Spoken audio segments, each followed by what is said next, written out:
défie la logique et qui restent inexpliqués. Qui les ont bâtis et pourquoi, nous ne le saurons jamais. Des lieux fertiles en phénomènes insondables. Trop d'avions et de bateaux ont carrément disparu. Le mystère entourant ces sites nous hante et nous confond. Si ce n'est pas un animal, qu'est-ce que c'est? Restez avec nous alors que nous allons faire le décompte des 10 endroits les plus mystérieux au monde.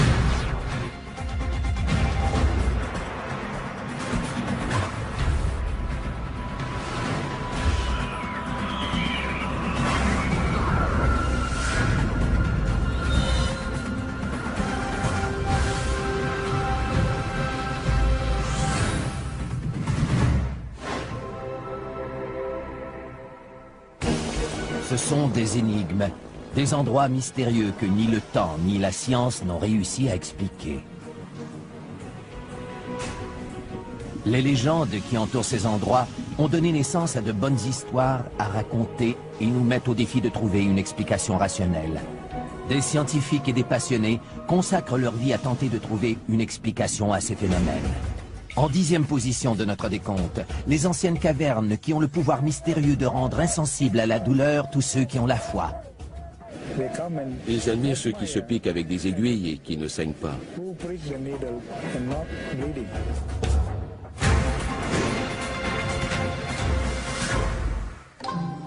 Trois anciennes cavernes de chaux se trouvent près de la capitale de la Malaisie, Kuala Lumpur. Ces cavernes s'élèvent à 55 mètres au-dessus de la jungle avoisinante. Ces cavernes, qu'on appelle les cavernes de Batu, abritent un temple hindou et sont la résidence du dieu hindou du pouvoir, le seigneur Murugan. Des millions de gens viennent ici. Pourquoi croyez-vous que tant de gens viennent prier ici? C'est parce qu'ils croient que le seigneur Murugan est un dieu puissant qui fait des miracles. C'est ce qui le caractérise. Souvent représenté avec une lance qui est, croit-on, la source du pouvoir du seigneur Murugan, les hindous s'adressent à celui-ci pour le supplier de faire une intervention divine. Mais c'est au cours du festival annuel de Thaipusam que les foules se pressent aux cavernes de Batu et font un pèlerinage pour expier leurs fautes et remercier leur dieu. Pour expier leurs fautes, les fidèles choisissent souvent de commettre des actes d'automutilation en se servant d'une lance, le symbole du seigneur Murugan. Le seigneur Murugan dit que si nous sommes purs, nous pouvons nous transpercer ou même nous tirer une charge avec des crochets dans la peau. Les fidèles disent ne pas ressentir de douleur lorsqu'ils s'infligent des blessures et, fait encore plus étrange, les blessures ne saignent pas. Bien des gens demandent, mais pourquoi ne saignent-ils pas? C'est ça le miracle du seigneur Murugan. Les fidèles attribuent ce miracle au dieu qui réside dans les cavernes de Batu. Lorsque vous leur demandez s'ils ressentent de la douleur, tous vous répondent que non, et que c'est grâce au seigneur Murugan. On pense que les croyants entrent en transe aussitôt qu'on les transperce et ils deviennent ainsi insensibles à la douleur. Le fakir Moussafar, expert en la matière, pratique depuis plus de 50 ans des rituels de perçage comme ceux que l'on voit à Thaipusam. Il croit que cette insensibilité à la douleur relève davantage du domaine de la psychologie que de celui des croyances religieuses. En fait, nous jouons et nous transformons le corps physique. Et chaque fois qu'on fait quelque chose comme ça, on a la possibilité de transcender et d'atteindre un autre état de conscience. Ceux qui participent à ces rituels doivent aussi se soumettre à l'épreuve du temps. Chaque sacrifice dure en moyenne 8 heures. Pour ces gens, les cavernes de Batu sont synonymes de force spirituelle. On voit que le dieu peut faire des miracles. Les cavernes de Batu, où ont lieu chaque année ces rituels étonnants, méritent la 10e position à notre palmarès. En 9e position, un groupe très ancien de mégalithes. Leur existence ne fait pas de doute, même si leur fonction demeure toujours un mystère. C'est un endroit spécial. Qui l'a bâti et pour quelle raison, nous ne le saurons jamais.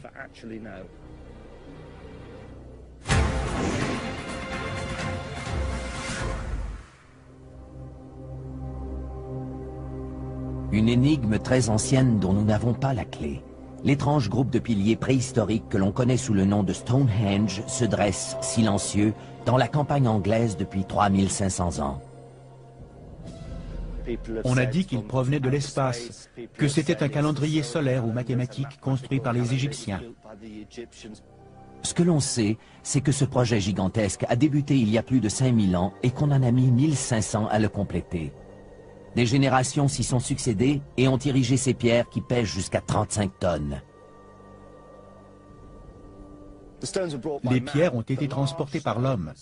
Les plus grosses proviennent de Marlborough Downs, qui se trouve à 30 km au nord. Les plus petites, connues sous le nom de pierres bleues, proviennent du pays de Galles occidentale, à plus de 320 km d'ici. On ignore quelles routes ont été empruntées et comment les pierres ont été transportées jusqu'ici. Nous n'avons pas d'informations.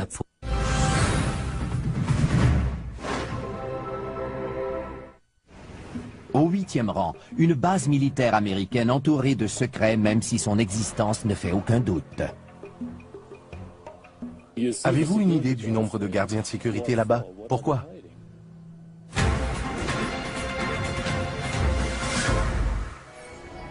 Dans le désert au nord de Las Vegas, existe un espace aérien militaire avec un accès limité de 1500 km². La base militaire qui porte aujourd'hui le nom de Groom Lake Test Facility est mieux connue sous le nom de Zone 51.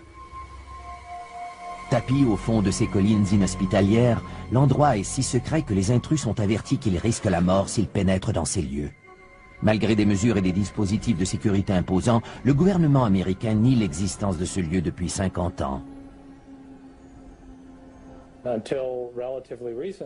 Jusqu'à tout récemment, le gouvernement était réticent à reconnaître que des expériences étaient menées à cet endroit. Steve Aftergood est analyste à la Fédération des scientifiques américains, une organisation qui se consacre à la diffusion d'informations confidentielles. Les Américains sont de nature rébarbative quant aux secrets qui entourent certaines choses. Pourquoi veulent-ils garder le secret? Ont-ils quelque chose à cacher? La Zone 51 doit sa réputation au mystère entourant un événement insolite qui s'est déroulé à Roswell, au Nouveau-Mexique. Le 8 juillet 1947, les militaires annoncent que les restes d'une soucoupe volante écrasée ont été récupérés. Quelques heures plus tard, la nouvelle est démentie. Ce qu'on pensait être une soucoupe volante était en fait un ballon météorologique. Le démenti du gouvernement est perçu comme une tentative d'étouffer l'affaire. L'affaire Roswell, à cette époque, a fait beaucoup de bruit. Selon moi, le scénario le plus plausible est que s'il y a vraiment eu un écrasement de soucoupe, je suis sûr qu'ils ont fait analyser les débris sur place à Groom Lake afin d'intégrer cette nouvelle technologie à nos connaissances en aérodynamique. Cette théorie reçoit un appui en 1989 lorsqu'un ancien employé de la Zone 51, Bob Lazar, déclare avoir visité l'intérieur d'un vaisseau spatial extraterrestre alors qu'il travaillait à la base. Ces dessins ont été faits pour illustrer son témoignage. C'est au cours de ma seconde visite que j'ai compris que cette épave était en fait un vaisseau extraterrestre. La boîte de Pandore est ouverte et provoque l'apparition d'une génération d'inconditionnels de la Zone 51, comme Yor Garneau.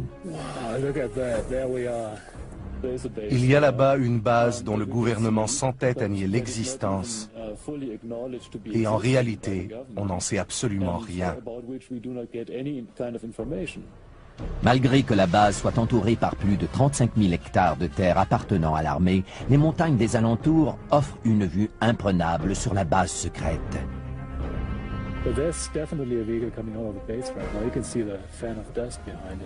C'est de ce poste d'observation que Yor Garneau a repéré des choses qui lui font croire que cette base n'est pas une base militaire ordinaire. J'ai vu d'étranges lumières dans le ciel qui provenaient d'avions qui faisaient des manœuvres très inhabituelles. Un des avions que j'ai pu observer n'était qu'un fuselage, sans ailes. Yor Garneau n'est pas le seul à avoir aperçu des choses étranges. Il existe plus de 2000 rapports concernant des objets volants non identifiés qui auraient été repérés dans l'espace aérien de la base du Nevada. Je pense qu'on perd notre temps à épiloguer sur les extraterrestres, les ovnis et toutes ces choses-là. En réalité, ce que l'on fait là-bas depuis approximativement 50 ans, c'est de développer et tester des avions militaires à la fine pointe de la technologie. Le secret entourant toutes ces opérations continue d'alimenter les soupçons. Je ne peux ni confirmer ni infirmer l'existence d'un vaisseau spatial extraterrestre. Je pense que les fonctionnaires peuvent tirer une leçon de cette histoire. Si c'est trop secret pour en justifier l'existence au peuple américain, cela signifie que ces mesures sont tout simplement trop secrètes. Pour avoir réussi à mystifier les Américains pendant un demi-siècle, la Zone 51 vole jusqu'à la 8e position de notre palmarès.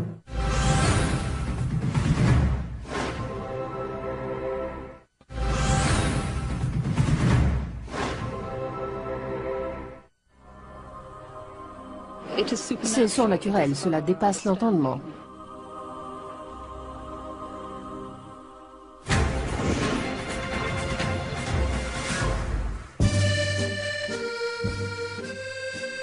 Niché au pied des Pyrénées dans le sud-ouest de la France, se trouve le sanctuaire de Notre-Dame de Lourdes.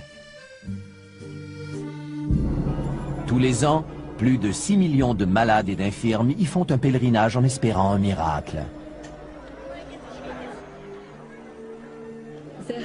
J'ai été témoin d'une foule de petits miracles qui se sont produits ici. Les gens disaient, c'est une coïncidence, mais c'était plus qu'une coïncidence. Le premier miracle se produit tôt au printemps de 1858, lorsque les Soubirous, de pauvres fermiers, envoient leur fille Bernadette, âgée de 14 ans, chercher du bois dans la forêt. Bernadette a enlevé ses chaussures pour traverser le ruisseau et aller dans la grotte pour trouver du bois. Elle a entendu un bruit comme un souffle de vent. Elle n'a rien ressenti, n'a rien vu.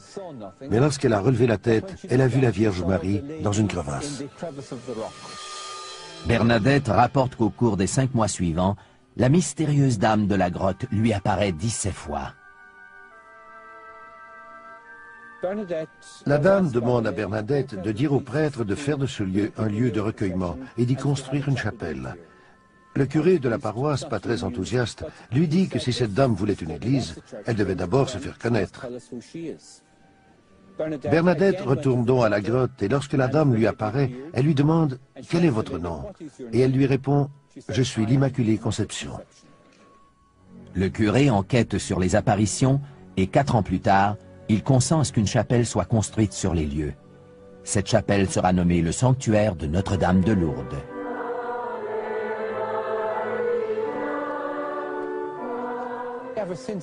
Depuis, chaque année, les gens viennent ici en pèlerinage. Ils se disent attirés par la grotte et affirment que c'est Notre-Dame qui les appelle. Des milliers de fidèles atteints de maladies incurables se sont dit miraculeusement guéris, mais seul un petit pourcentage de ces cas est considéré comme de vrais miracles. Depuis que Lourdes existe, 6500 personnes ont déclaré avoir été miraculeusement guéries. Toutefois, 66 cas seulement ont été officiellement reconnus par le Bureau international de médecine comme des guérisons miraculeuses. On pense que ces guérisons sont attribuables à l'eau de source qui coule tout près. Les gens vont à la source et y boivent. Ils s'aspergent et s'immergent dans cette eau miraculeuse dans l'espoir de guérir.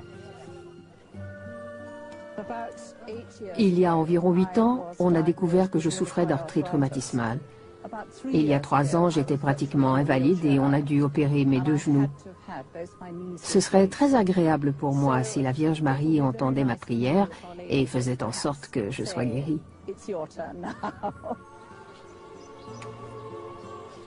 Nos prières ne sont pas toujours exaucées, mais cela arrive à quelques-uns d'entre nous et cela nous réconforte tous. Nous savons que Dieu entend nos prières. Des médecins croient que ces guérisons miraculeuses sont attribuables à l'effet placebo. Nous devons mettre un terme au mythe à propos de l'eau. L'eau n'est pas une cure. L'eau de Lourdes n'a pas de propriété miraculeuse. Cette eau a été analysée par les plus grands laboratoires du monde.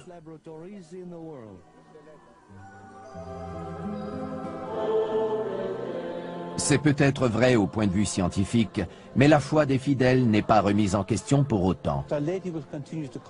Notre-Dame continue à inciter les gens à venir ici en pèlerinage, à faire des processions. Je pense que les gens recherchent des expériences spirituelles. Et Lourdes est donc un endroit propice. Pour avoir su perpétuer la foi, le sanctuaire de Notre-Dame de Lourdes apparaît au 7e rang de notre palmarès. Notre prochaine destination est une ville où votre avenir est peut-être inscrit sur ses feuilles, vieilles de plus de 2000 ans. Les poils m'ont dressé sur le corps. Il y avait de l'électricité dans l'air.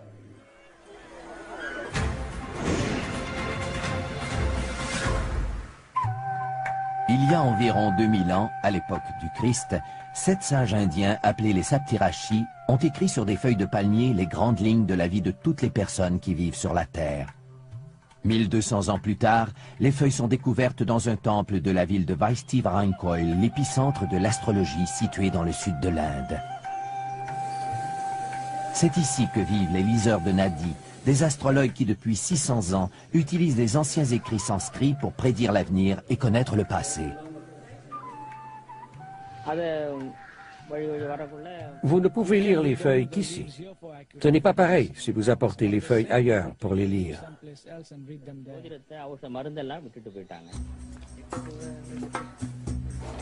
Chaque année, des milliers de gens se rendent dans la ville de Vaishti-Varankoil pour se faire lire la bonne aventure. Mais seuls quelques heureux élus verront leur souhait exaucé. C'est écrit dans les feuilles de Nadi que seulement les gens choisis pourront se faire lire l'avenir. Ces choses-là sont décidées par une volonté supérieure. Si vous êtes du nombre, vous le saurez.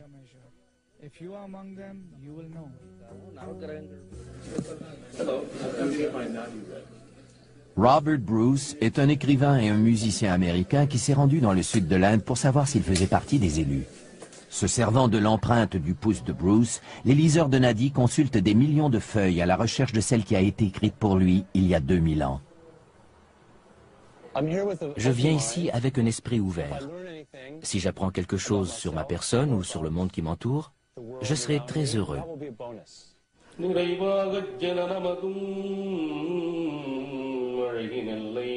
Les écrits sont traduits en poèmes et chantés comme ils l'ont toujours été depuis des centaines d'années.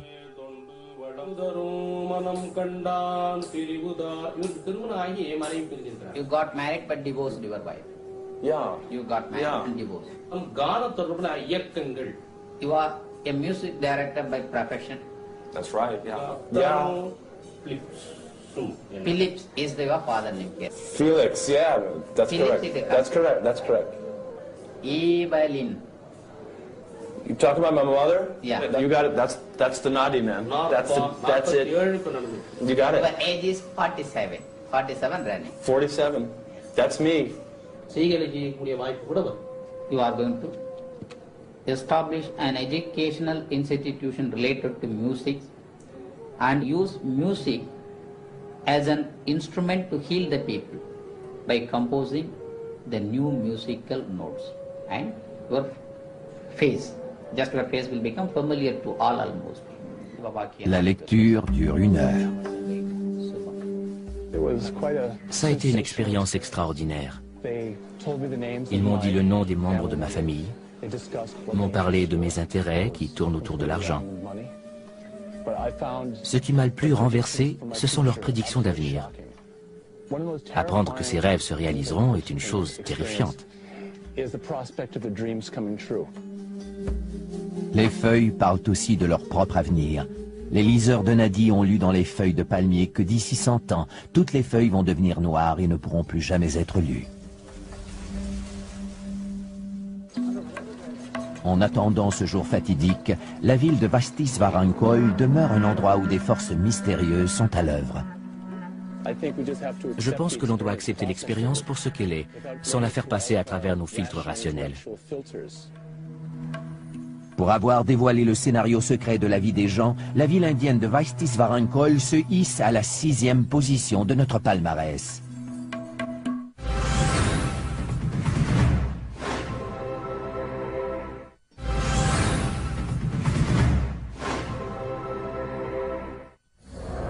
À la 5e position, une force inconnue entraîne ses victimes par le fond.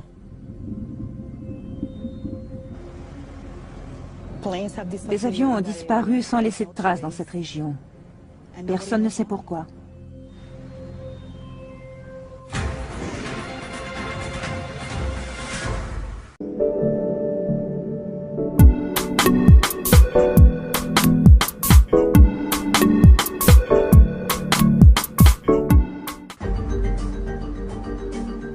De la pointe des Bermudes jusqu'à l'île de Porto Rico, en longeant la côte de la Floride, le triangle des Bermudes occupe un espace d'environ 4 millions de kilomètres carrés de ciel et de mer. Depuis 50 ans, des escadrons entiers d'avions, un nombre incalculable de bateaux sont disparus dans cette zone, pour la plupart sans laisser de traces. Trop d'avions et d'embarcations ont disparu pour que ce soit une coïncidence. Au siècle dernier, il y en a eu 300. L'endroit, connu sous le nom de Triangle du Diable, attire la première fois l'attention du monde à l'hiver 1945, alors que l'escadron 19 disparaît corps et biens. Le vol 19 était un escadron de 5 bombardiers Avenger Torpedo.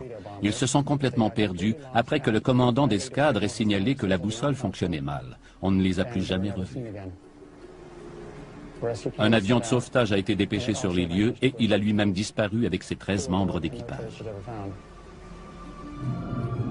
Malgré le nombre imposant d'opérations de sauvetage dans la région, 2000 par année, la garde côtière ne reconnaît pas officiellement le triangle des Bermudes comme une zone géographiquement dangereuse pour les avions et les bateaux.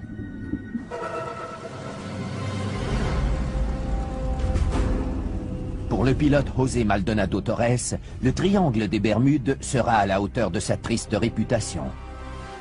Le 28 juin 1980, José et son copilote quittent la République dominicaine et mettent le cap sur Porto Rico.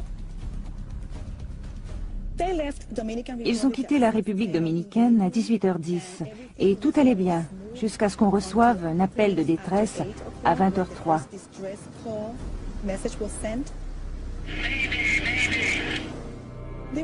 Ils essayaient d'entrer en contact avec la tour de contrôle de Porto Rico. Ils ont seulement réussi à entrer en communication avec un appareil de la flotte Iberia, le vol 976, qui volait vers l'Espagne en provenance de Saint-Domingue.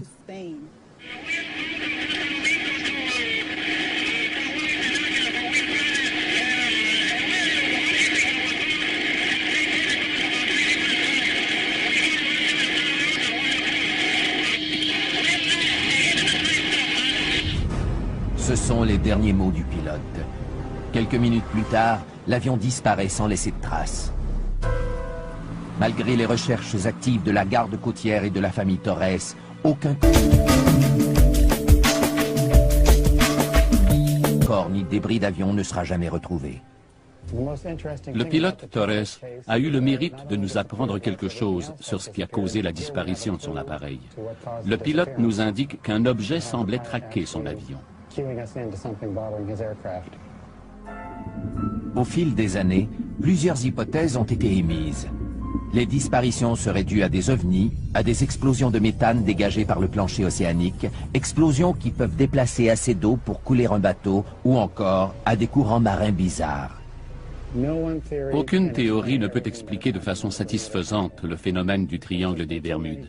Il y a trop de cas différents, il y a trop de scénarios différents.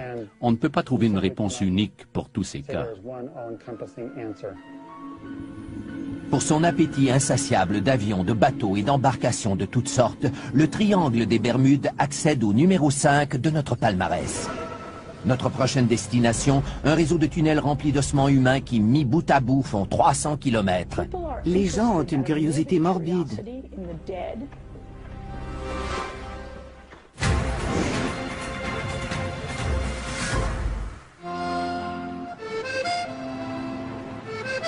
Sous les rues animées de Paris reposent les restes de 7 millions de personnes dans la quiétude et l'humidité des catacombes.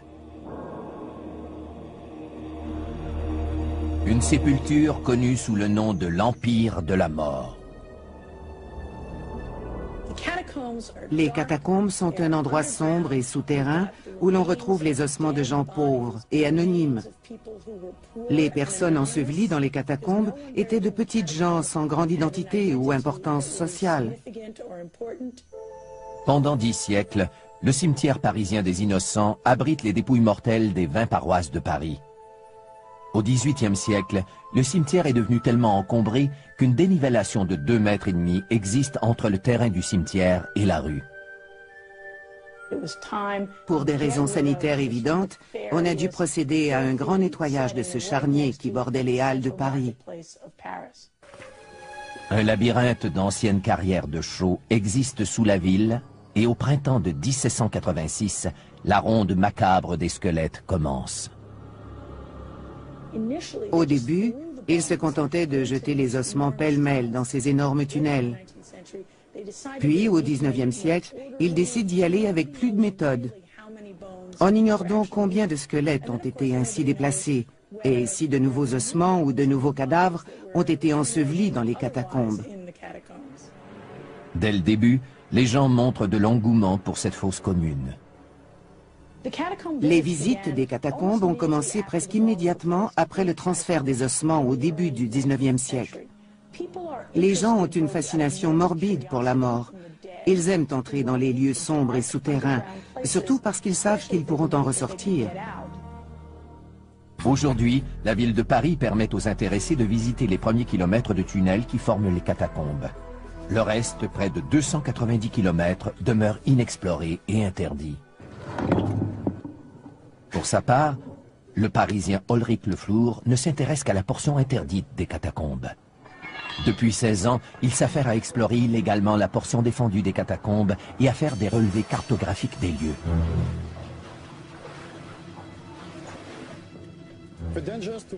Les dangers qui guettent un amateur de catacombes sont nombreux. Le premier est d'être pincé par la police et le second d'être tué par un éboulis lorsque nous creusons pour élargir un tunnel.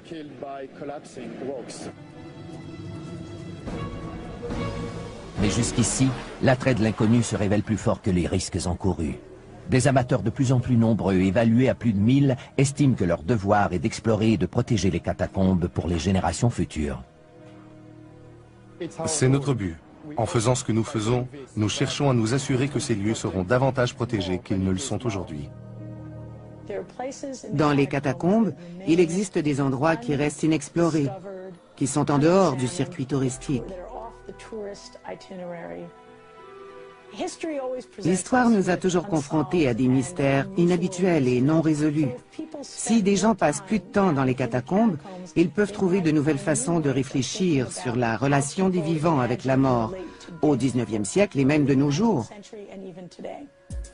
En tant qu'extraordinaire sanctuaire de la mort, les catacombes se feraient un passage jusqu'à la 4e position de notre palmarès.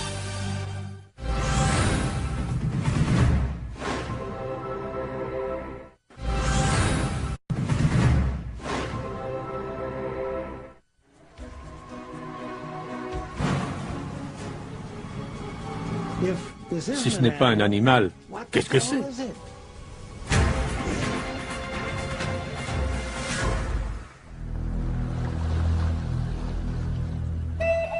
Au cœur des montagnes d'Écosse, on retrouve un plan d'eau qui s'étend sur une distance de 38 km et qui recouvre une faille sismique d'une profondeur de 250 mètres. Ce plan d'eau s'appelle le Loch Ness. C'est l'endroit idéal où peuvent se cacher des créatures monstrueuses. Robert Rhines, un diplômé du MIT, a conçu le système radar de dépistage pour le missile Patriot. Plus tard, ses inventions dans le domaine des sonars ont été utilisées pour localiser le Titanic.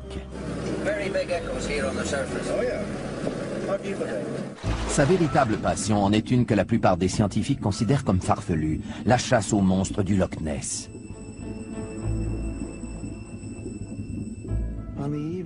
Le soir du 23 juin 1972, jamais je n'oublierai cette date, j'ai vu cette immense forme arrondie qui émergeait des eaux calmes. La bête avait la peau grise, tachetée de brun. Elle s'est rendue dans la baie, s'est retournée et à plonger. Si ce n'est pas un animal, qu'est-ce que c'est? Il y a 65 millions d'années, des reptiles géants comme le plésiosaure vivaient dans l'eau. Depuis, ces monstres marins ont disparu de la planète.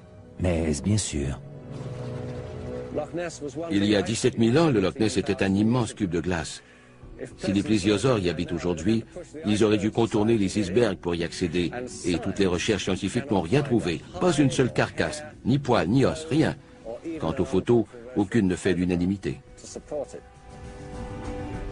Dans les années 30, une première photo du monstre, affectueusement surnommé Nessie, fera le tour du monde avant qu'on s'aperçoive qu'il s'agissait d'un trucage. Dans les années qui suivent, un nombre record d'apparitions du monstre sera enregistré. À ce jour, les preuves les plus sérieuses proviennent de Robert Rines et de son équipe de chercheurs. Nos caméras automatiques sous-marines sont programmées pour prendre des photos à intervalles réguliers. Nous les avons installées dans la baie où nous avions aperçu la silhouette. Sur l'une d'entre elles, on a vu ce qui m'apparaît incontestable, soit le ventre d'un animal à long cou. On peut même percevoir le contour des yeux et de la bouche.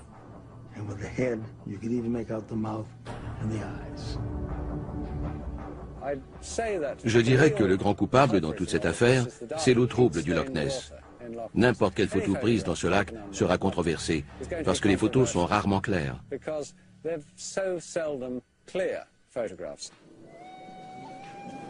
Adrian Shine, un naturaliste de la région, sillonne ces eaux mystérieuses depuis presque aussi longtemps que Robert Rines. Il a trouvé une explication rationnelle à presque toutes les apparitions du monstre, qui se chiffrent aujourd'hui à plus de 1000.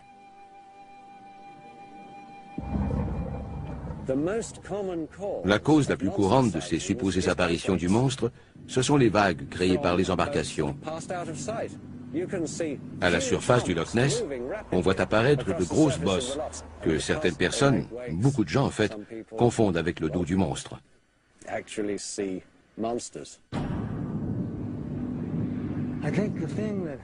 Ce qui me pousse à rester dans la course, c'est que d'abord, je ne pense pas que je sois assez stupide pour mal juger ce que j'ai observé de mes propres yeux. J'aimerais prouver à ceux qui disent que c'est impossible qu'ils se trompent. J'aimerais les voir mordre la poussière.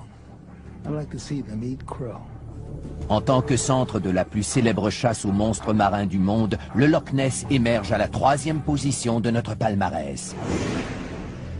À la prochaine position, nous retrouvons les anciens dessins géants du désert péruvien qui, étrangement, ne sont visibles que du haut des airs.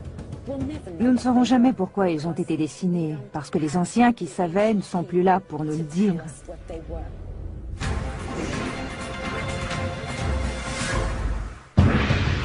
Dans la vallée, au creux des Andes, on peut apercevoir d'immenses dessins d'animaux et des motifs géométriques gravés au sol. Ces dessins, longs de près de 2 km, ont été créés par le peuple Nazca il y a plus de 2000 ans.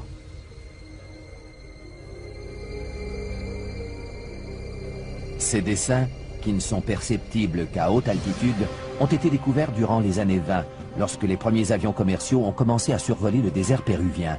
Depuis ce premier jour, le monde se questionne sur le sens et le but de ces dessins.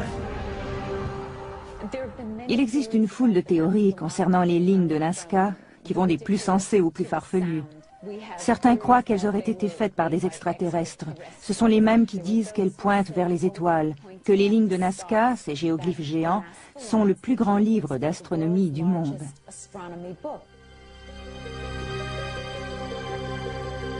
L'archéologue Helen Silverman se spécialise dans la poterie Nazca depuis plus de 30 ans et elle a découvert que les images d'animaux et d'humains peintes sur les poteries sont les mêmes qui ont été reproduites dans le désert. Ces dessins biomorphiques vont de l'araignée qui fait 45 mètres au condor qui atteint 135 mètres. Pourquoi les ont-ils faits aussi grands s'ils ne pouvaient jamais les voir en entier? Ils n'ont pas été faits par des extraterrestres. Ils n'ont pas été conçus pour être vus d'en haut, puisque nous savons que les Nazca ne volaient pas et n'avaient pas de montgolfière. La seule chose qui ne soit pas un mystère pour personne, c'est la façon dont ces biomorphes ont été faits. Ils ont enlevé la couche supérieure du sol, mettant à jour la couche sous-jacente de couleur plus claire, puis ils ont installé des roches pour en souligner le contour. Les lignes Nazca ont été parfaitement préservées grâce au climat extrêmement aride qui prévaut dans cette région désertique. C'est cette pénurie de pluie qui laisse croire à certains chercheurs que ces dessins sont plus qu'une œuvre d'art. David Johnson est un chercheur Nazca qui utilise une baguette de sourcier pour localiser les sources d'eau souterraines. Je crois que les lignes de Nazca sont à l'origine une carte des aqueducs qui servaient aux gens qui vivaient ici dans le passé et qui peuvent encore être utilisées par les gens dans le futur. En observant les petites oscillations de ces baguettes spéciales causées par les subtiles énergies de la Terre, David croit qu'il a mis à jour un ancien réseau d'aqueducs que les Nazca appelaient Puquios.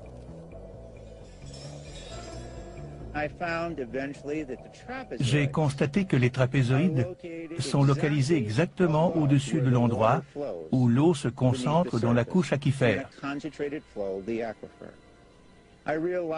Les triangles, localisés tout près ou sur les trapézoïdes, marquent l'endroit précis où se trouve la faille. J'imagine que les spirales indiquent les courbes et les virages de l'eau qui circulent dans la vallée. La théorie de Johnson, qui veut que les lignes soient une carte de réseau d'aqueducs, n'explique pas les 70 dessins de plantes et d'animaux disséminés à travers la vallée. Les lignes de Nazca resteront toujours une énigme. Pourquoi cette échelle, cette dimension, toute cette magnificence, et dans quel but précis ont-elles été tracées? Pour avoir converti le sol aride du désert en galerie d'art ancien, les lignes de Nazca sont à jamais gravées à la 2e position de notre palmarès.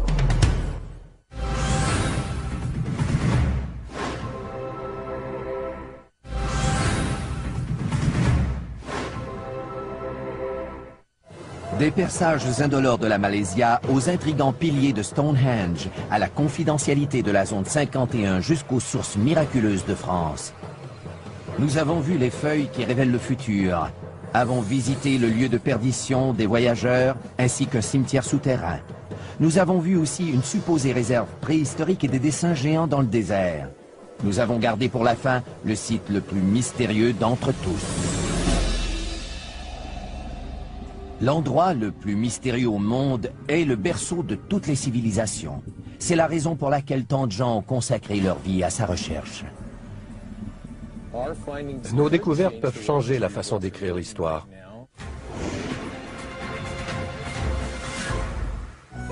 En l'an 350 avant Jésus-Christ, le philosophe Platon écrit sur ce monde utopique qu'il appelle l'Atlantide. Les habitants de ce continent mythique, d'où l'océan Atlantique tire son nom, sont décrits par Platon comme faisant partie d'une civilisation très avancée. À son apogée, l'Atlantide était un pays magnifique. Sa société était très évoluée. Dans ses écrits, Platon nous dit aussi que l'avidité et la soif de pouvoir auront finalement raison des habitants de l'Atlantide et que la vengeance des dieux sera terrible. Des volcans et des tremblements de terre détruiront le continent qui disparaît dans l'océan. Platon raconte que les habitants quittent le continent à bord d'embarcations à la recherche de nouveaux territoires. Ils contribueront à faire évoluer les civilisations avoisinantes, toujours à l'âge de pierre.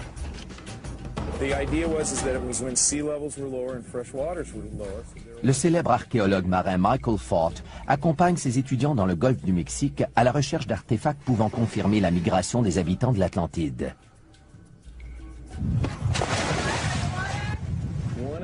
Un des grands mystères de la science est de savoir comment le Nouveau Monde s'est peuplé. C'est une question très intéressante. D'ailleurs, lorsque Christophe Colomb a découvert l'Amérique, la première question qu'il s'est posée a été celle-ci. Mais d'où viennent donc tous ces gens? 10 000 ans avant Jésus-Christ, il y a eu une explosion démographique en Amérique. Cela correspond à l'époque où l'Atlantide a été engloutie. Il est donc logique de penser que ces gens se soient déplacés et qu'ils soient venus dans le sud-ouest des États-Unis, au Mexique, au Yucatan et dans les régions avoisinantes. Des preuves de l'existence de l'Atlantide seront trouvées dans les Caraïbes, prédit le grand médium Edgar Cayce dans les années 30. Il prédit qu'une partie du continent englouti émergera quelque part dans les Caraïbes dans les années 60. En 68 et 69, des pilotes d'avion rapportent avoir constaté par temps calme l'émergence de hauts fonds. L'eau et le sable leur donnent une apparence plutôt foncée, mais il est évident qu'il y a quelque chose à cet endroit. L'étrange formation rocheuse, connue sous le nom de route Bimini, serait, selon les inconditionnels de l'Atlantide, la route qui mène à l'ancien continent ou encore une portion d'un temple englouti. Les autres disent que les deux lignes à peu près parallèles sont l'œuvre de Mère Nature.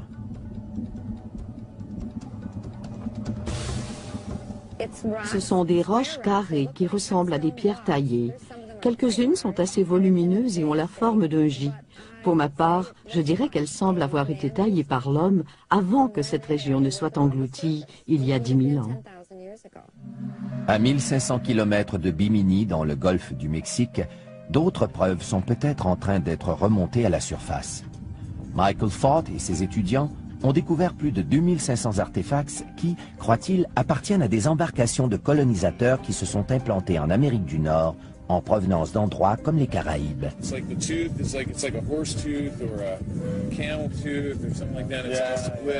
A-t-on trouvé des preuves de la migration des habitants de l'Atlantide, ou plutôt des renseignements précieux sur les Paléo-Indiens, les premiers habitants connus d'Amérique? Est-ce que les Paléo-Indiens avaient des occupations côtières, des bateaux, un style de vie que nous ignorions parce que les preuves avaient été submergées? Ils sont peut-être venus sur le continent suite à une migration. C'est la grande question qu'il faut se poser et c'est une question à laquelle nous ne pouvons pas répondre maintenant. Reste à savoir si les écrits de Platon sur l'Atlantide étaient une leçon d'histoire ou simplement une fable visant à mettre en garde les civilisations futures de la fragile existence de l'homme. Le problème, c'est qu'il n'y a pas d'endroit précis où l'on peut situer l'Atlantide. Si l'Atlantide était localisée, on devrait alors fournir une explication géologique sur ce qui s'est passé, et on devrait montrer comment les choses ont ensuite évolué. La plupart des gens qui s'intéressent à l'Atlantide ne s'intéressent pas à la préhistoire, et la plupart des gens qui s'intéressent à la préhistoire ne se préoccupent pas de l'Atlantide. Pour avoir confondu les scientifiques comme les historiens, le continent englouti de l'Atlantide mérite la première position à notre palmarès des endroits les plus mystérieux au monde. Ces lieux imprégnés de mystère nous mettent au défi de trouver la clé de l'énigme. Ils sont là pour nous rappeler que même si l'homme fait des bonds de géant dans sa compréhension du monde qui l'entoure, il existera toujours des lieux dont il ne percera jamais entièrement le mystère.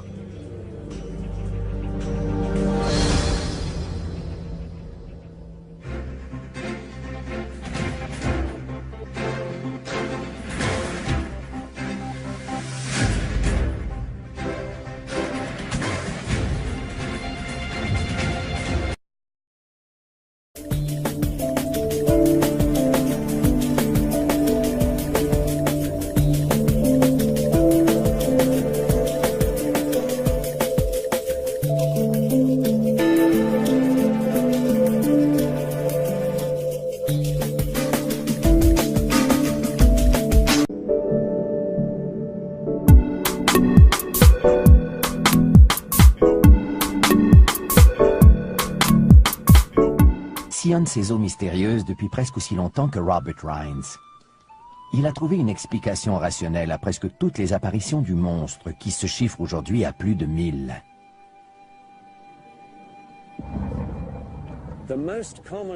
La cause la plus courante de ces supposées apparitions du monstre, ce sont les vagues créées par les embarcations. À la surface du Loch Ness, on voit apparaître de grosses bosses que certaines personnes, beaucoup de gens en fait, confondent avec le dos du monstre.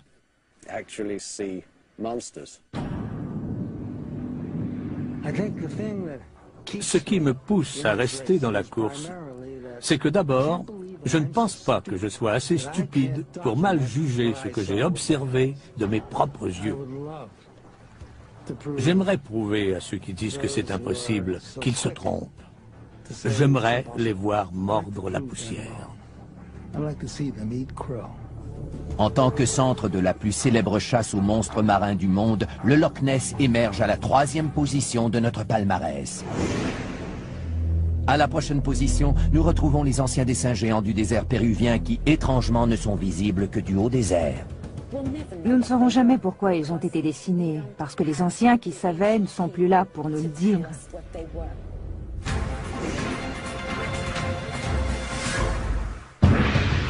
Dans la vallée, au creux des Andes, on peut apercevoir d'immenses dessins d'animaux et des motifs géométriques gravés au sol. Ces dessins, longs de près de 2 km, ont été créés par le peuple Nazca il y a plus de 2000 ans.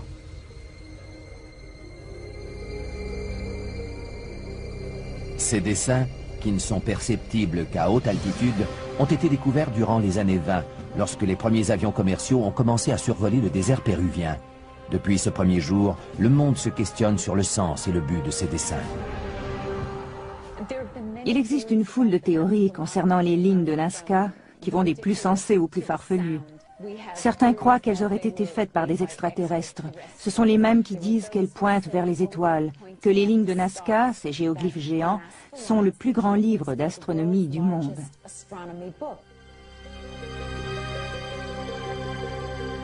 L'archéologue Helen Silverman se spécialise dans la poterie Nazca depuis plus de 30 ans et elle a découvert que les images d'animaux et d'humains peintes sur les poteries sont les mêmes qui ont été reproduites dans le désert. Ces dessins biomorphiques vont de l'araignée qui fait 45 mètres au condor qui atteint 135 mètres. Pourquoi les ont-ils fait aussi grands s'ils ne pouvaient jamais les voir en entier? Ils n'ont pas été faits par des extraterrestres. Ils n'ont pas été conçus pour être vus d'en haut, puisque nous savons que les Nazca ne volaient pas et n'avaient pas de montgolfière. La seule chose qui ne soit pas... Il y a 17 000 ans, le Loch Ness était un immense cube de glace. Si les plésiosaures y habitent aujourd'hui, ils auraient dû contourner les icebergs pour y accéder. Et toutes les recherches scientifiques n'ont rien trouvé. Pas une seule carcasse, ni poils, ni os, rien. Quant aux photos, aucune ne fait l'unanimité. Dans les années 30, une première photo du monstre, affectueusement surnommé Nessie, fera le tour du monde avant qu'on s'aperçoive qu'il s'agissait d'un trucage. Dans les années qui suivent, un nombre record d'apparitions du monstre sera enregistré. À ce jour, les preuves les plus sérieuses proviennent de Robert Rines et de son équipe de chercheurs. Nos caméras automatiques sous-marines sont programmées pour prendre des photos à intervalles réguliers. Nous les avons installées dans la baie où nous avions aperçu la silhouette.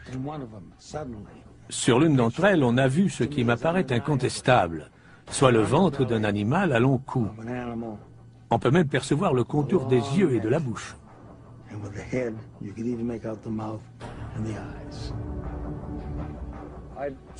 Je dirais que le grand coupable dans toute cette affaire, c'est l'eau trouble du Loch Ness. N'importe quelle photo prise dans ce lac sera controversée, parce que les photos sont rarement claires.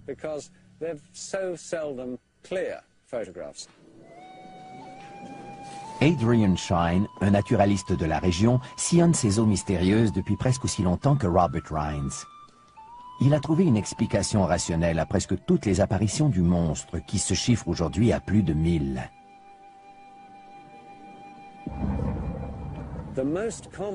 La cause la plus courante de ces supposées apparitions du monstre, ce sont les vagues créées par les embarcations. À la surface du Loch Ness, on voit apparaître de grosses bosses que certaines personnes, beaucoup de gens en fait, confondent avec le dos du monstre.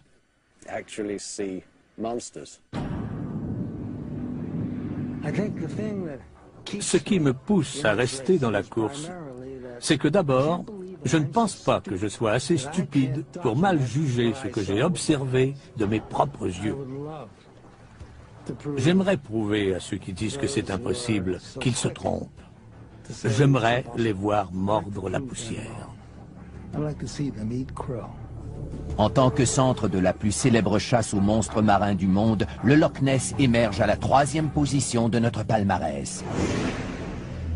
À la prochaine position, nous retrouvons les anciens dessins géants du désert péruvien qui, étrangement, ne sont visibles que du haut des airs. Nous ne saurons jamais pourquoi ils ont été dessinés, parce que les anciens qui savaient ne sont plus là pour nous le dire.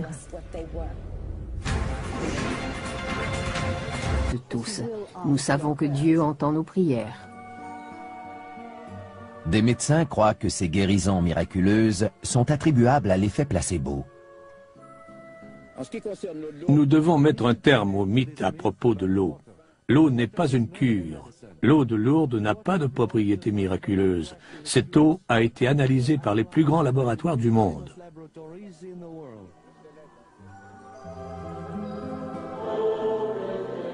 C'est peut-être vrai au point de vue scientifique, mais la foi des fidèles n'est pas remise en question pour autant. Notre-Dame continue à inciter les gens à venir ici en pèlerinage, à faire des processions. Je pense que les gens recherchent des expériences spirituelles. Et Lourdes est donc un endroit propice. Pour avoir su perpétuer la foi, le sanctuaire de Notre-Dame de Lourdes apparaît au 7e rang de notre palmarès. Notre prochaine destination est une ville où votre avenir est peut-être inscrit sur ses feuilles, vieilles de plus de 2000 ans. Les poils m'ont dressé sur le corps. Il y avait de l'électricité dans l'air.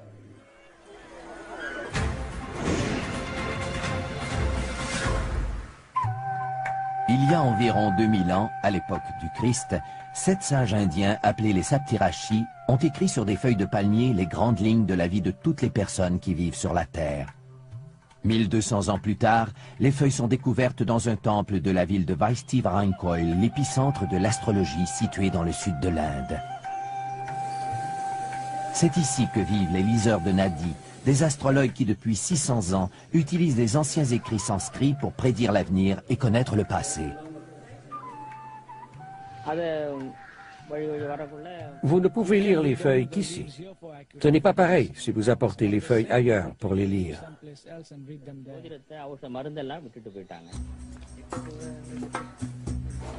Chaque année, des milliers de gens se rendent dans la ville de Vaishti-Varankoil pour se faire lire la bonne aventure.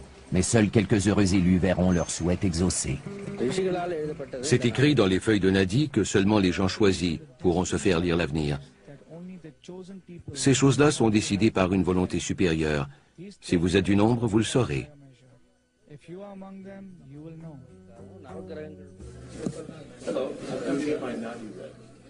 Robert Bruce est un écrivain et un musicien américain qui s'est rendu dans le sud de l'Inde pour savoir s'il faisait partie des élus.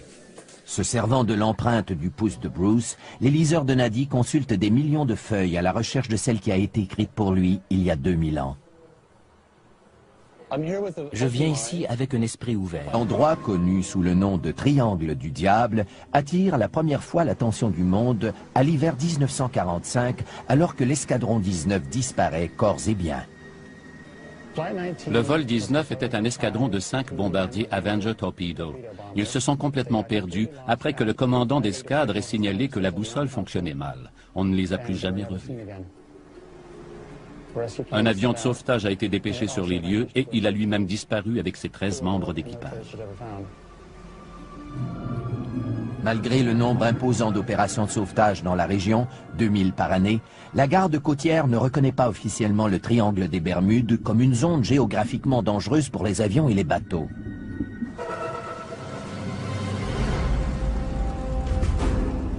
Pour le pilote José Maldonado Torres, le triangle des Bermudes sera à la hauteur de sa triste réputation. Le 28 juin 1980, José et son copilote quittent la République dominicaine et mettent le cap sur Porto Rico. Ils ont quitté la République dominicaine à 18h10 et tout allait bien jusqu'à ce qu'on reçoive un appel de détresse à 20h03.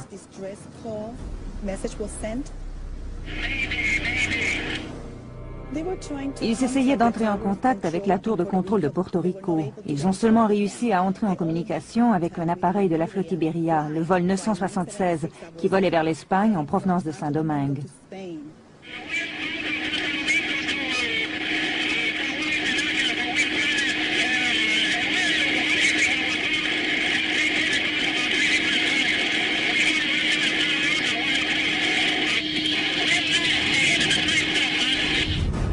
Ce sont les derniers mots du pilote. Quelques minutes plus tard, l'avion disparaît sans laisser de traces. Malgré les recherches actives de la garde côtière et de la famille Torres, aucun corps ni débris d'avion ne sera jamais retrouvé. Le pilote Torres a eu le mérite de nous apprendre quelque chose sur ce qui a causé la disparition de son appareil.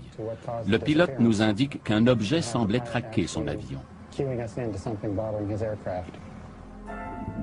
Au fil des années, plusieurs hypothèses ont été émises. Les disparitions seraient dues à des ovnis, à des explosions de méthane dégagées par le plancher océanique, explosions qui peuvent déplacer assez d'eau pour couler un bateau, ou encore à des courants marins bizarres. Aucune théorie ne peut expliquer de façon satisfaisante le phénomène du triangle des Bermudes. Il y a trop de cas différents, il y a trop de scénarios différents. On ne peut pas trouver une réponse unique pour tous ces cas. Pour son appétit insatiable d'avions, de bateaux et d'embarcations de toutes sortes, le tri pas la clé. L'étrange groupe de piliers préhistoriques que l'on connaît sous le nom de Stonehenge se dresse, silencieux, dans la campagne anglaise depuis 3500 ans. On a dit qu'il provenait de l'espace, que c'était un calendrier solaire ou mathématique construit par les Égyptiens. Ce que l'on sait, c'est que ce projet gigantesque a débuté il y a plus de 5000 ans et qu'on en a mis 1500 à le compléter. Des générations s'y sont succédées et ont érigé ces pierres qui pèsent jusqu'à 35 tonnes. Les pierres ont été transportées par l'homme. Les plus grosses proviennent de Marlborough Downs, qui se trouve à 30 km au nord. Les plus petites, connues sous le nom de pierres bleues, proviennent du pays de Galles occidental, à plus de 320 km d'ici. On ignore quelles routes ont été empruntées et comment les pierres ont été transportées jusqu'ici. Nous n'avons pas d'informations.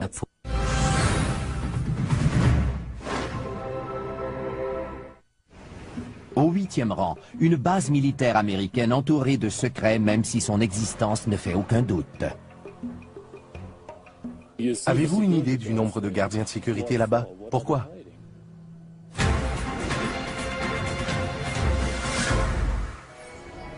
Dans le désert au nord de Las Vegas, existe un espace aérien militaire avec un accès limité de 1500 km². La base militaire qui porte aujourd'hui le nom de Groom Lake Test Facility est mieux connue sous le nom de Zone 51.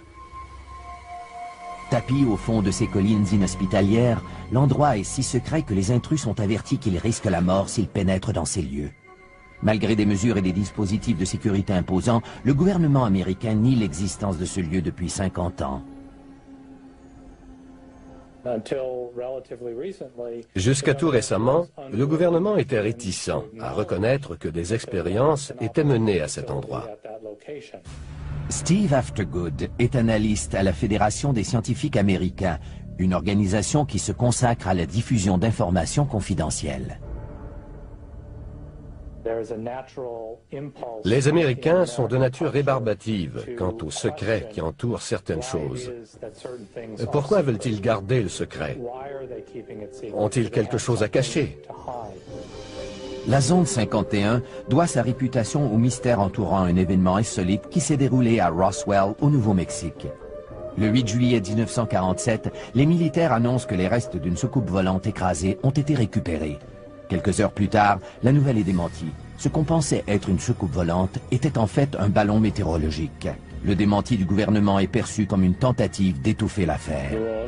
L'affaire Roswell, à cette époque, a fait beaucoup de bruit. Selon moi, le scénario le plus plausible est que s'il y a vraiment eu un écrasement de soucoupe, je suis sûr qu'ils ont...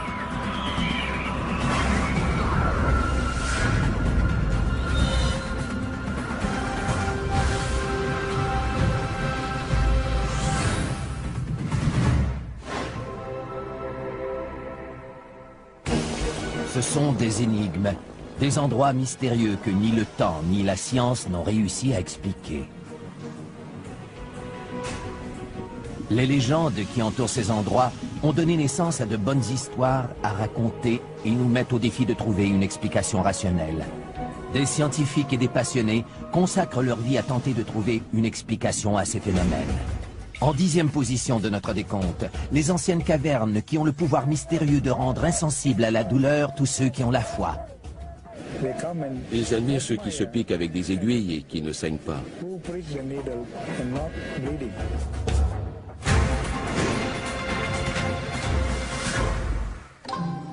Trois anciennes cavernes de chaux se trouvent près de la capitale de la Malaisie, Kuala Lumpur. Ces cavernes s'élèvent à 55 mètres au-dessus de la jungle avoisinante. Ces cavernes, qu'on appelle les cavernes de Batu, abritent un temple hindou et sont la résidence du dieu hindou du pouvoir, le seigneur Murugan. Des millions de gens viennent ici. Pourquoi croyez-vous que tant de gens viennent prier ici? C'est parce qu'il croit que le seigneur Murugan est un dieu puissant qui fait des miracles. C'est ce qui le caractérise. Souvent représenté avec une lance qui est, croit-on, la source du pouvoir du seigneur Murugan, les hindous s'adressent à celui-ci pour le supplier de faire une intervention divine. Mais c'est au cours du festival annuel de Thaipusam que les foules se pressent aux cavernes de Batu et font un pèlerinage pour expier leurs fautes et remercier leur dieu. Pour expier leurs fautes, les fidèles choisissent souvent de commettre des actes d'automutilation en se servant d'une lance, le symbole du seigneur Murugan. Le seigneur Murugan dit que si nous sommes purs, nous pouvons nous transpercer ou même nous tirer une charge avec des crochets dans la peau. Les fidèles disent ne pas ressentir de douleur lorsqu'ils s'infligent des blessures et, fait encore plus étrange, les blessures ne saignent pas. Bien des gens demandent, mais pourquoi ne saigne-t-il pas? C'est ça le miracle du seigneur Murugan. Les fidèles attribuent ce miracle au dieu qui réside dans les cavernes de Batu. Lorsque vous leur demandez s'ils ressentent de la douleur, tous vous répondent que non, et que c'est grâce au seigneur Murugan. On pense que les croyants entrent en transe aussitôt qu'on les transperce et ils deviennent ainsi insensibles à la douleur. Le fakir Moussafar, expert en la matière, pratique depuis plus de 50 ans des rituels de perçage comme ceux que l'on voit à Thaipusam. Il croit que cette insensibilité à la douleur... Adrian Shine, un naturaliste de la région, sillonne ces eaux mystérieuses depuis presque aussi longtemps que Robert Rhines. Il a trouvé une explication rationnelle à presque toutes les apparitions du monstre, qui se chiffrent aujourd'hui à plus de 1000.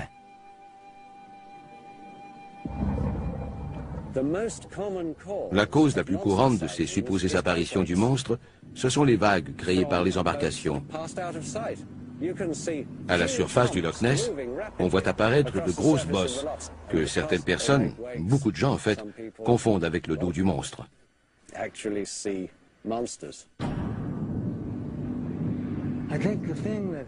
Ce qui me pousse à rester dans la course, c'est que d'abord, je ne pense pas que je sois assez stupide pour mal juger ce que j'ai observé de mes propres yeux.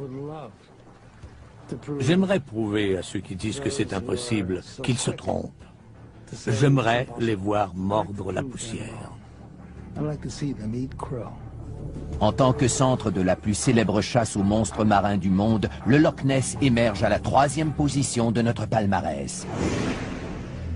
À la prochaine position, nous retrouvons les anciens dessins géants du désert péruvien qui, étrangement, ne sont visibles que du haut des airs.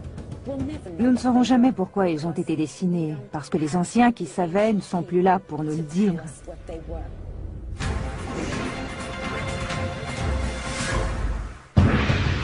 Dans la vallée, au creux des Andes, on peut apercevoir d'immenses dessins d'animaux et des motifs géométriques gravés au sol.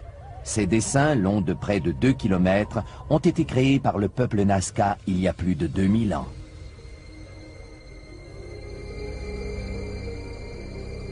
Ces dessins, qui ne sont perceptibles qu'à haute altitude, ont été découverts durant les années 20, lorsque les premiers avions commerciaux ont commencé à survoler le désert péruvien.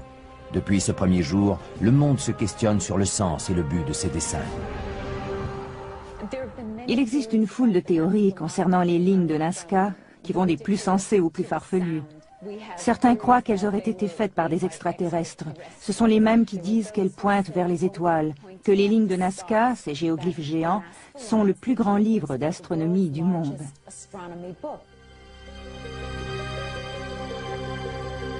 L'archéologue Helen Silverman se spécialise dans la poterie Nazca depuis plus de 30 ans et elle a découvert que les images d'animaux et d'humains peintes sur les poteries sont les mêmes qui ont été reproduites dans le désert. Ces dessins biomorphiques vont de l'araignée qui fait 45 mètres au condor qui atteint 135 mètres. Pourquoi les ont-ils fait aussi grands s'ils ne pouvaient jamais les voir en entier? Ils n'ont pas été faits par des extraterrestres. Ils n'ont pas été conçus pour être vus d'en haut, puisque nous savons que les Nazca ne volaient pas et n'avaient pas de montgolfière. Domingue.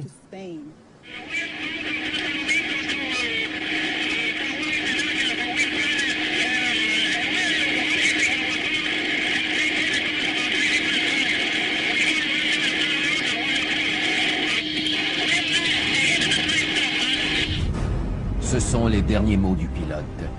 Quelques minutes plus tard, l'avion disparaît sans laisser de traces. Malgré les recherches actives de la garde côtière et de la famille Torres, aucun corps ni débris d'avion ne sera jamais retrouvé. Le pilote Torres a eu le mérite de nous apprendre quelque chose sur ce qui a causé la disparition de son appareil. Le pilote nous indique qu'un objet semblait traquer son avion. Au fil des années, plusieurs hypothèses ont été émises. Les disparitions seraient dues à des ovnis, à des explosions de méthane dégagées par le plancher océanique, explosions qui peuvent déplacer assez d'eau pour couler un bateau, ou encore à des courants marins bizarres. Aucune théorie ne peut expliquer de façon satisfaisante le phénomène du triangle des Bermudes. Il y a trop de cas différents, il y a trop de scénarios différents. On ne peut pas trouver une réponse unique pour tous ces cas. Pour son appétit insatiable d'avions, de bateaux et d'embarcations de toutes sortes, le triangle des Bermudes accède au numéro 5 de notre palmarès. Notre prochaine destination, un réseau de tunnels remplis d'ossements humains qui, mis bout à bout, font 300 km. Les gens ont une curiosité morbide.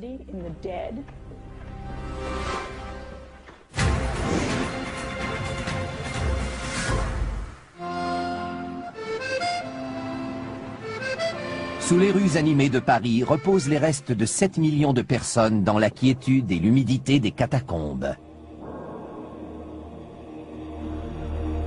Une sépulture connue sous le nom de l'Empire de la Mort. Les catacombes sont un endroit sombre et souterrain où l'on retrouve les ossements de gens pauvres et anonymes. Les personnes ensevelies dans les catacombes étaient de petites gens sans grande identité ou importance sociale.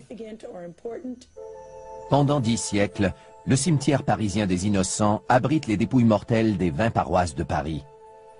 Au XVIIIe siècle, le cimetière est devenu tellement encombré qu'une dénivellation de 2,5 mètres existe entre le terrain du cimetière et la rue. Pour des raisons sanitaires évidentes, on a dû procéder à un grand nettoyage de ce charnier qui bordait les halles de Paris. Un labyrinthe d'anciennes carrières de chaux existe sous la ville et au printemps de 1786, la ronde macabre des squelettes commence.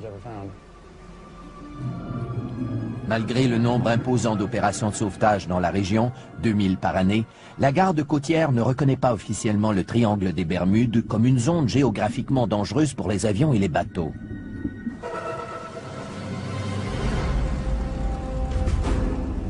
Pour le pilote José Maldonado Torres, le triangle des Bermudes sera à la hauteur de sa triste réputation. Le 28 juin 1980, José et son copilote quittent la République dominicaine et mettent le cap sur Porto Rico. Ils ont quitté la République dominicaine à 18h10 et tout allait bien jusqu'à ce qu'on reçoive un appel de détresse à 20h03.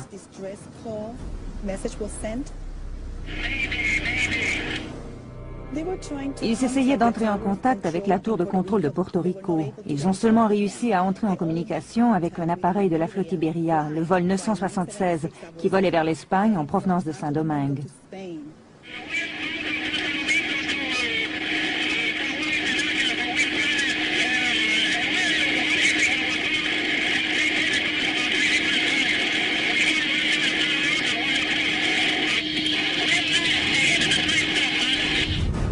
Ce sont les derniers mots du pilote. Quelques minutes plus tard, l'avion disparaît sans laisser de traces. Malgré les recherches actives de la garde côtière et de la famille Torres, aucun corps ni débris d'avion ne sera jamais retrouvé. Le pilote Torres a eu le mérite de nous apprendre quelque chose sur ce qui a causé la disparition de son appareil. Le pilote nous indique qu'un objet semblait traquer son avion. Au fil des années, plusieurs hypothèses ont été émises. Les disparitions seraient dues à des ovnis, à des explosions de méthane dégagées par le plancher océanique, explosions qui peuvent déplacer assez d'eau pour couler un bateau, ou encore à des courants marins bizarres. Aucune théorie ne peut expliquer de façon satisfaisante le phénomène du triangle des Bermudes. Il y a trop de cas différents, il y a trop de scénarios différents. On ne peut pas trouver une réponse unique pour tous ces cas. Pour son appétit insatiable d'avions, de bateaux et d'embarcations de toutes sortes, le triangle des Bermudes accède au numéro 5 de notre palmarès. Notre prochaine destination, un réseau de tunnels remplis d'ossements humains qui, mis bout à bout, font 300 km. Les gens ont une curiosité morbide.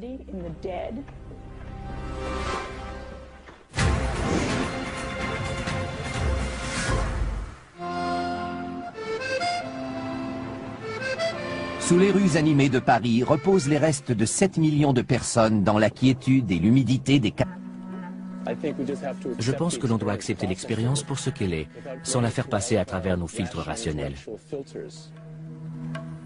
Pour avoir dévoilé le scénario secret de la vie des gens, la ville indienne de Vaistisvarankohl se hisse à la 6e position de notre palmarès.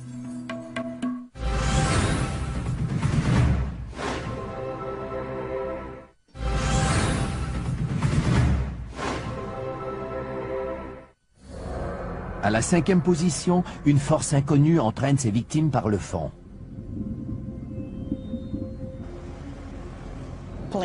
Des avions ont disparu sans laisser de traces dans cette région. Personne ne sait pourquoi.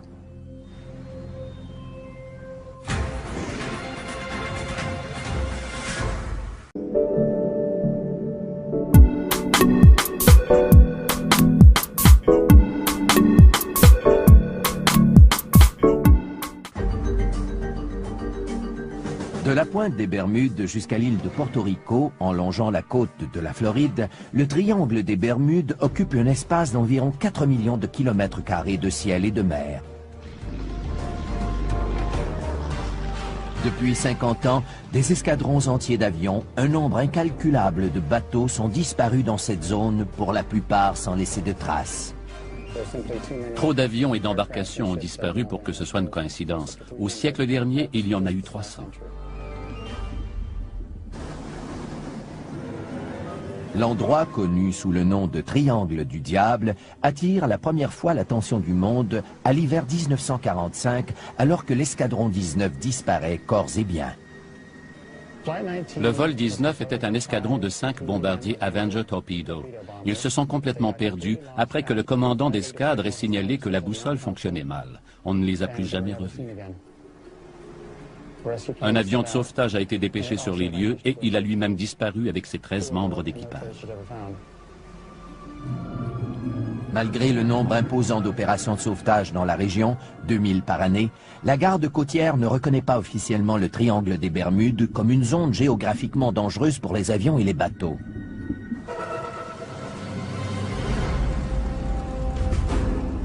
Pour le pilote José Maldonado Torres, le triangle des Bermudes sera à la hauteur de sa triste réputation.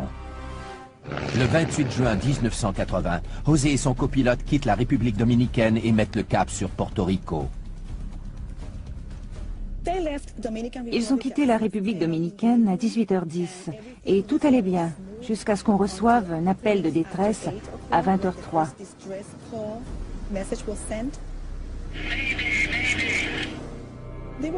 Ils essayaient d'entrer en contact avec la tour